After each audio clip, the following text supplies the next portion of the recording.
Monsieur le Président, M. Abouaka Diakité du Toumba.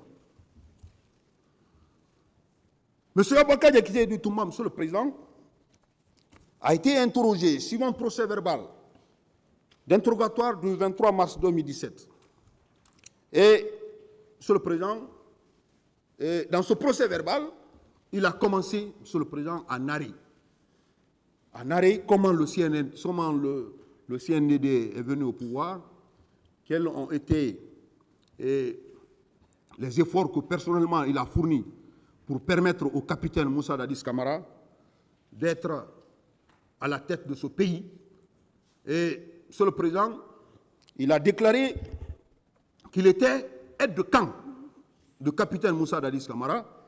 Et il a dit clairement dans son procès verbal, Monsieur le Président, que le commandant, que M. Marcel Guilavogui était son adjoint. C'est clairement dit dans son procès verbal d'interrogatoire de fond du 23 mars 2017. Monsieur le Président, il a déclaré que, étant à la tête de commandant de la garde présidentielle, et M. Marcel Guilavogui, son adjoint, sa mission était d'assurer la sécurité du président Dadis. Et à cet effet, Monsieur le Président, il veillait à l'intégrité physique, mais aussi il était un conseiller de ce dernier. Monsieur le Président, il l'a dit parce qu'il a déclaré que l'avènement du pouvoir, il en est beaucoup. Il a joué beaucoup de rôles pour permettre au capitaine Moussa Dadis Camara de venir au pouvoir. Alors, mais au fur de l'exercice du pouvoir, au fur et au moment, il commençait à constater qu'il y a ce qu'on appelle des gardes parallèles qui naissaient autour du capitaine Moussa Dadis Camara, dirigés notamment par Joseph Bakambo et par Théodore, par également Claude Pivy, qui avait aussi des personnes, Monsieur le Président, qui sont liées à ces différents groupes. Il a même dit, Monsieur le Président, dans son procès verbal, principalement que Claude Pivy, ces éléments, il avait incorporé les éléments, que c'était des éléments qui étaient là pour faire front aux mouvements antisociaux. Donc, il a dit clairement que l'effectif de Claude Pivy était chargé de s'opposer à tout mouvement social tendant, Monsieur le Président, à nuire l'exercice du pouvoir du président Dadis. Monsieur le Président, il a dit effectivement, dans son procès verbal, qu'il y a eu un recrutement de Kalea. Qu'il y a eu un recrutement de Kalea. Et ce recrutement, Monsieur le Président, était l'affaire personnelle du président Moussa Dadis Camara, puisque ça leur a été dit clairement par ce dernier et le ministre de la Défense nationale, pour dire que le recrutement de Kalea est une affaire personnelle. Donc, il a dit que ces recrues de Kalea ont été bel et bien formés par des Israéliens, Monsieur le Président. Et il a dit, déclaré, ajouté, Monsieur le Président, que bien avant les événements du 28 septembre, un jour, des éléments des jeunes gens ont fait une démonstration en présence de Moussa Dadis Camara et ils voyaient des jeunes au nombre qui peut avoisiner 500 jeunes qui étaient logés au camp Alpha Diallo et qui étaient entretenus par Gono Sangaré et autres, Monsieur le Président. Il a dit dans son procès verbal. Il a, Monsieur le Président, ajouté dans son procès verbal également et d'interrogatoire devant le pool de juge d'instruction qu'il sait, ce jour, le matin très tôt, il était chez lui et il quittait pour venir voir le président Dadis, qui était déjà informé par son chef des opérations Makambo, et que les massacres, le mouvement, malgré que la manifestation soit interdite, que les manifestants ont rempli le stade du 28 septembre. immédiatement, qui trouvait le capitaine Moussa Dadis Camara dans une colère extrême. Et il a dit, Makambo, le pouvoir est dans la rue, il faut les mater. Monsieur le Président, il a cherché à ramener le président Dadis dans son état normal. C'est ainsi qu'il l'a quitté en donnant des instructions au commandant de salon de ne pas laisser le capitaine Moussa Dadis Camara sortir. Monsieur le Président. Et il a ajouté, Monsieur le Président, que le capitaine Moussa Dadis Camara voulait sortir ce jour. Et il lui a empêché.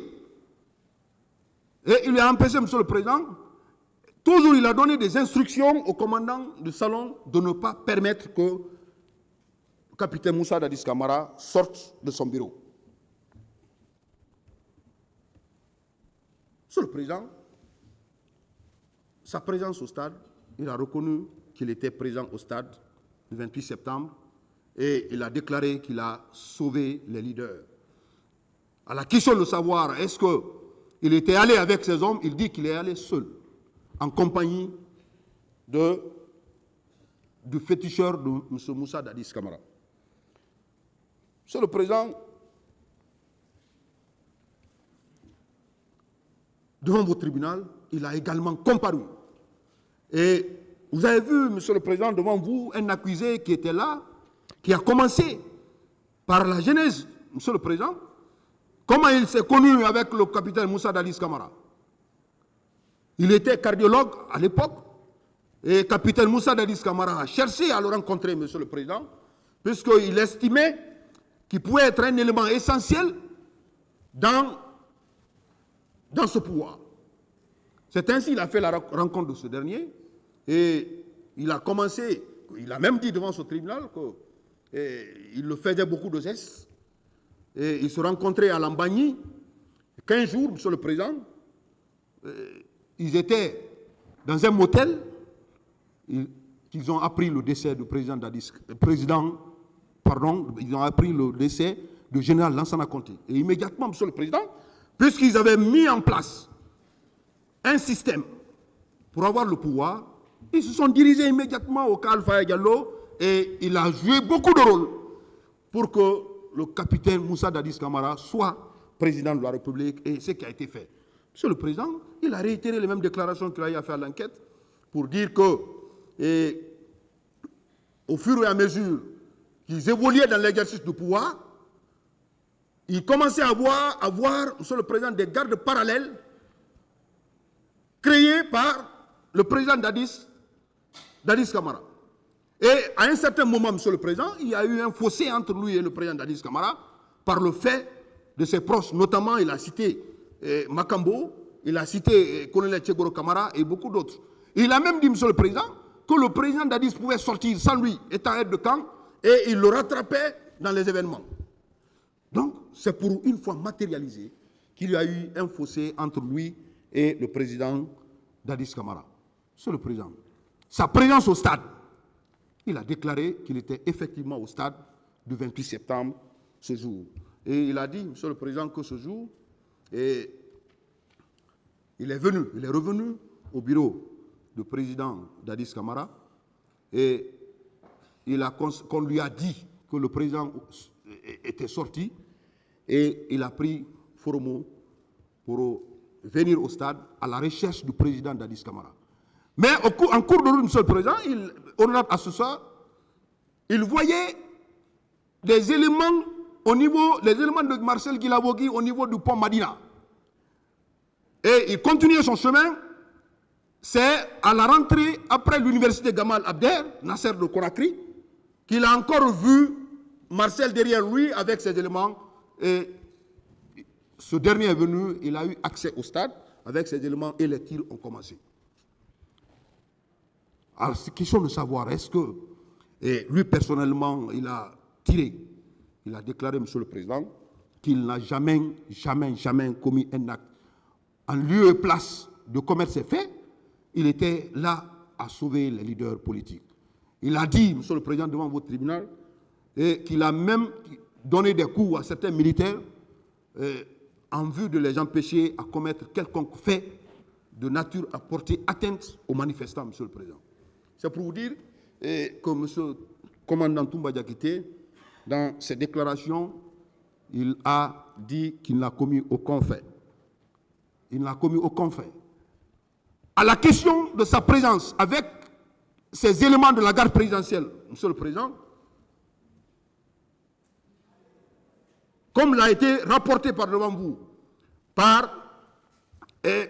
Blaise Gomou, colonel Blaise Gomou, par haute partie civile, Dame HB, Monsieur le Président, devant vous, il a déclaré que lui n'était pas avec les éléments de la garde présidentielle, il était venu seul et dans sa voiture personnelle, accompagné de M. Foromo, le féticheur de M. Moussa Dadis Camara.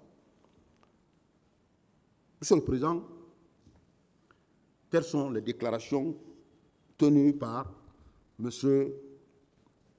commandant Aboubakar Diakité dit Toumba.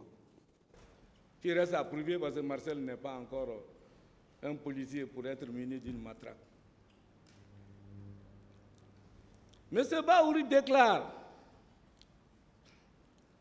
celui qui sert à plus belle une autre transition, en sortant le peuple contre une transition, déclare que ceux qui ont menacé à la clinique étaient plus costauds, plus grands, ce n'était pas Marcel.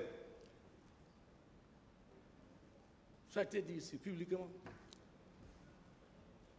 Et M. Lozen Fala, en répondant, dit que Marcel, en me posant la question, si Marcel vous a menacé à la clinique, il dit non. Devant Toumba, cela était impossible. En ces termes, M. Baouri était même formel là-dessus. Celui-ci a dit que celui qui a menacé était plus costaud par corpulence que ce n'était pas Marcel. Devant ici. Alors, Moussa Tchegouro qui a été menacé par Marcel, connaissant Marcel, dit que ce n'était pas Marcel. Et vous voulez passer par les déclarations d'un accusé de 14 ans de détention arbitraire, prolongée, sans être à même d'être jugé pour un procès dans un délai raisonnable. Vous voulez prendre ces déclarations. Et votre honneur, je le dis, que quand j'ai entendu le ministère public dire ici, Toumba a dit que Marcel a fait. Vous pouvez prendre la déclaration d'un accusé contre un autre accusé? On ne peut même pas témoigner contre soi-même. Et c'est quoi au correctionnel? Nous sommes aux criminels. L'accusé peut passer à laver ici. Le tribunal criminel ne peut pas condamner. Le tribunal criminel doit démontrer, asseoir sa conviction pour dire effectivement, on peut s'accuser d'avoir tué. Je vous prie de ne pas tenir compte de ces propos, même des propos des accusés. Parce qu'en matière criminelle, il faut les éléments de preuve dont nous allons aborder.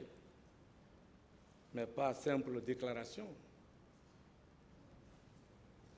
ni du ministère public, ni des témoins qui ne sont pas oculaires, ni de la partie civile, ni des accusés. Surtout, ils ne tiennent même pas compte de la souffrance physique et morale de M. Marcel.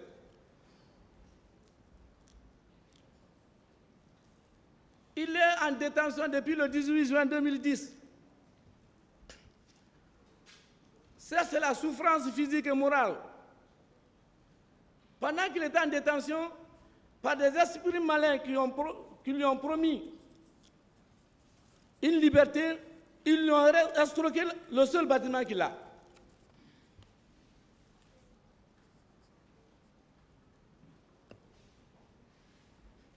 Votre honneur. Et vous allez voir comme pièce de procédure, tellement que la souffrance, l'atrocité qu'il a subie au PM3 était lourde, M. Marcel a été admis à la psychiatrie de Donka.